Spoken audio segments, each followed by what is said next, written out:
So ito ka makina, wala na po. Wala na pong lagutok. Goods na.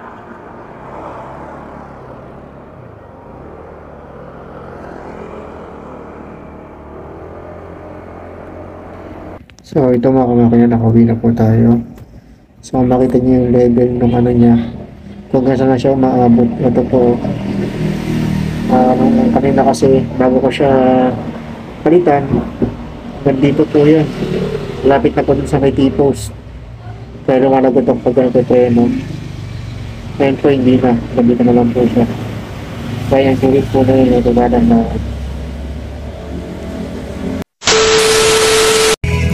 So, good day mga kamakina. Magandang gabi. Gabi na po. Yan. Dito tayo ngayon sa garage ni Pops. Yan. Tingnan yung Honda Beat ko na naman ulit ang aking ginagalaw. Papalit tayo ng fork oil. Gamit lang ang ATF. Yan. Automatic Transmission Fluid. Yan ang gagamitin natin pagpalit ng fork oil nitong ating Honda Beat. Isa may shock. Yan. Binakas ko na yung fairings, yung gulong. Ngayon papalitan ko na lang itong fork oil gamit to. Yan. Meron na akong ginawang video tungkol sa pagpapalit ng shock oil, no? So panoorin nyo lang, paglalagay ko yung link sa description para hindi medyo mahaba yung ating video. Ngayon papalitan ko lang daw, papakita ko sa inyo. A few moments later. Plus ko na, no, lilinisin ko lang po lahat yan, then babalik ko na ulit. Salinan ko na po siya ng ATF. Bali sa Honda Beat po 62 ml po ang kanyang sukat.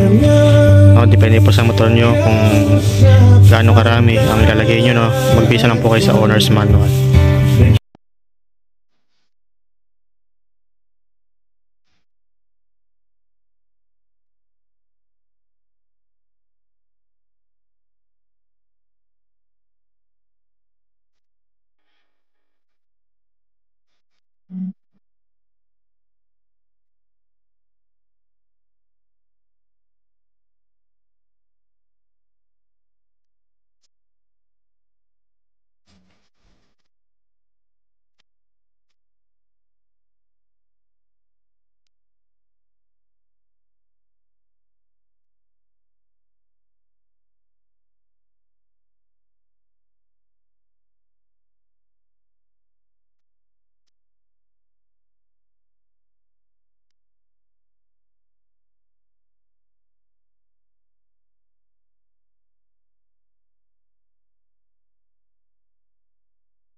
So yun po mga kamakina, nakabit ko na yung shock tsaka yung gulong.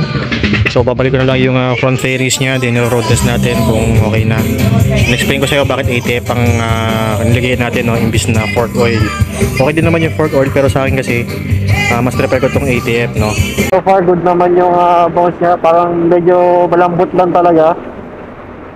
So kailangan ko pa siguro nagdagan ng konti ito, pero tingnan natin sa masusunod kung pagbabago pa yung bounce niya. So yun nga po, no, bakit po ba ATF ang nalagay ko, no? Kasi ang ATF ginagamit ko sa automatic transmission ng mga sasakyan. So ang power ng automatic nakadepende sa hydraulic pressure ng ATF. So medyo malabnaw po ang ATF, kaya pagka uminito, mas malakas ang ibibigay nitong pressure, no? So kung nalagyan din siya sa may shock absorber naman, so fast moving kasi yung nangyayari kapag umaandar ka, laging nagpe-play yung suspension. Mas kaya niya i-resist yung mga irregularities ng kalsada, kaya ATF ang nilalagay ko. So since naglagay ako ng ATF, sinubukan ko to, okay naman siya. Ito na laging kinakabit ng nalagay ko dito sa aking front shock.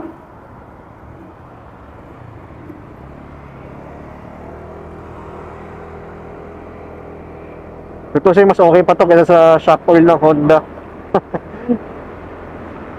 So try nyo lang din, no, kung gusto nyo subukan para kayo maka-experience kung anong pakiramdam ng ATF ang gamit sa front shock natin, no.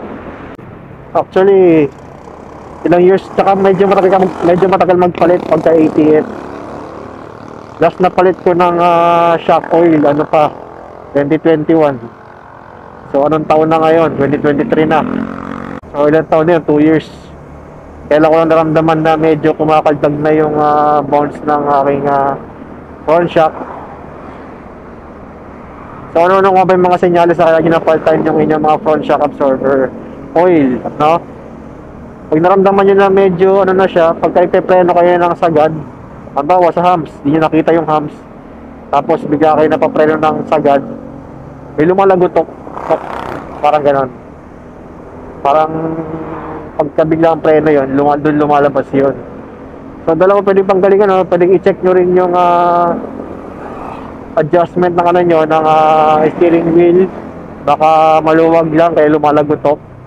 At pangalawa, dahil malabnaw na yung masyado yung yung shock oil, madumi na. Kaya pag preno nyo, biglang lumalagotok. So pangalawa, pag tayo mga konting lubak lang, parang napakalakas ng malibag ng harapan. So ito goods na, no, kahit mga konting lubak, hindi na siya ganong kalakas pumaldag.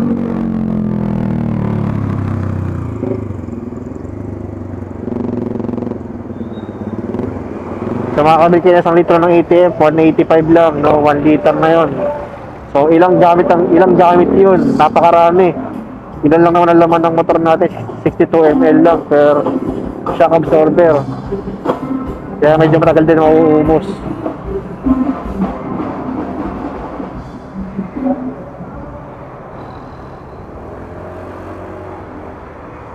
Plus matagal pang magpalit pagka ATF. So next time siguro gawa tayo ng vlog. Subukan naman yung engine oil lang ilagay natin para may compare natin, no. May mga shop na gumagawa niyan, ATF engine oil lang nilalagay. Actually okay lang naman, no, basta siguro regular nila palitan para hindi masira yung internal parts ng inyong front shock. No, wala pa tayong dadaan ng lubak, no. Pero ramdam ko naman nagbago yung suspension ko, nagbago yung bounce niya. Siguro yan. Hindi ko naramdam yung kaldag. Hindi gaya dati, talagang pag napadaan ka sa mga ganyang kalsada, yan. So yung mga ganyan, yan. Medyo na siya. Ramdam ko na, umaalog, pati ako umaalog na rin.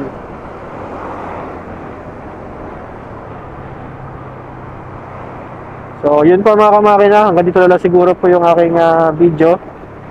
At napakalamig dito sa Antipolo. Nalamig na ako at gusto ko na rin makauwi para mapagpahinga. Yun lang po, please like and subscribe po and follow my FB page. Pakishare na rin po sa ating mga kamakina dyan yung video na to, no? Para sa awareness and info. So yun naman po, God bless po sa inyo lahat. To God be the glory.